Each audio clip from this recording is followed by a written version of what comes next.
Serialization of the Wacky Misadventures of Warble McGorkle, Chapter 7 through 70. Warble steals a watermelon and trips on a skateboard. Beg you to stop, Warble. I beg you to stop. You see, it worked, concludes Warble. They are quite clever, but we are not going to let them get the better of us.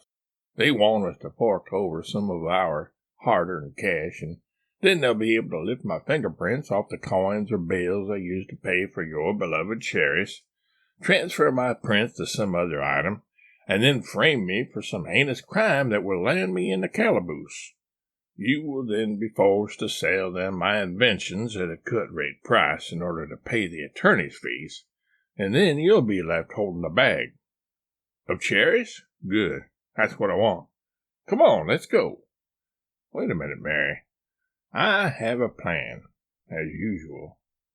You will get your cherries, I promise you, but they will not get my fingerprints. That I also guarantee. Why did you say guarantee like that? It's the way they say it in Louisiana. Don't you ever watch public television? Anyway, this is what we're going to have to do. We're going to steal the cherries, and a watermelon too. All this talk about the South gives me a craving for watermelon. But that's dishonest, Warble. No, it's not. Remember, this is a trap. They probably stole all those produce items themselves. When I'm able to get the pseudo-fruit clerk to turn his head, grab a hunk of cherries, and make a dash for the getaway car. What? Our car? Do you see any other getaway cars around here, Mary? No. Then why did you ask? Anyway, don't worry about procuring the watermelon. I've got that covered. Mary looks at Warble skeptically but resignedly, opens the passenger door and steps out. She knows where any argument with Warble will end, with her more confused than ever, and Warble getting his way. Thumbs in his pants pockets, Warble ambles up to the fruit stand, trying to look as nonchalant as possible. Howdy, he says, addressing the clerk. Afternoon, the man responds. Anything in particular I can help you with?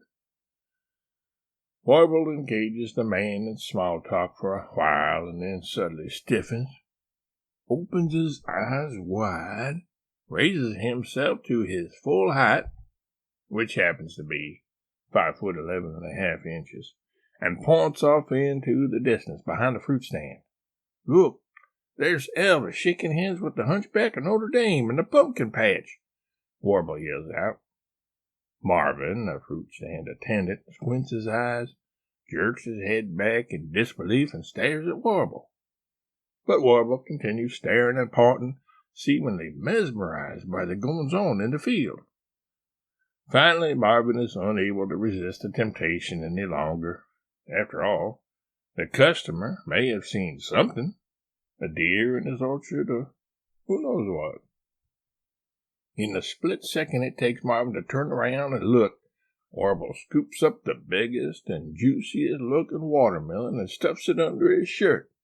He wheels around to make his getaway, looking backwards toward Mary and urging her on. Make haste, my dearest lover of stone fruit. Make a beeline for the chariot. Do not pass go, and do not collect any moss whatsoever. Mary overcomes her astonishment at Warble's audacity in stealing a watermelon in broad daylight, right under the nose of the friendly neighborhood fruit stand attendant, and takes to her heels. In fact, Mary beats Warble to the car, because he has tripped over a skateboard some rotten teenager has left near the cranberries, falling flat on his face. Fortunately for Warble, the pilfered melon breaks his fall. Nevertheless, a watermelon sandwich that was bookended by terra firma at the bottom and Warble's belly at the top knocks the wind out of Warble's sails as he falls with a thud and an oof. A lady named Kit with a bouffant hairdo, who is packing a pink poodle, faints when she hears a watermelon burst and sees the reddish fluid emanating, or so it seems, from Warble's midsection. She sprawls backwards, which turns out to be a serendipitous turn of events for her, as her prodigious backside breaks her fall quite nicely.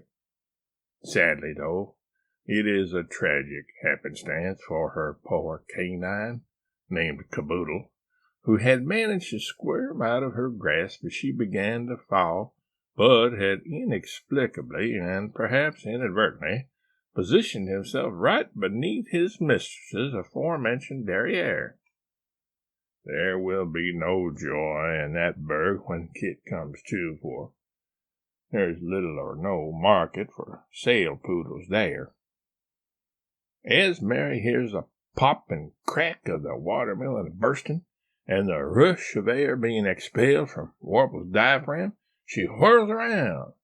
Warble is gasping for breath, but nevertheless crawling towards the car as fast as he can slither, which really isn't very fast at all, and certainly not fast enough to outpace Marvin, who has overcome his consternation over the bogus Elvis sighting and is rushing headlong toward Warble, bent on detaining the produce pilferer.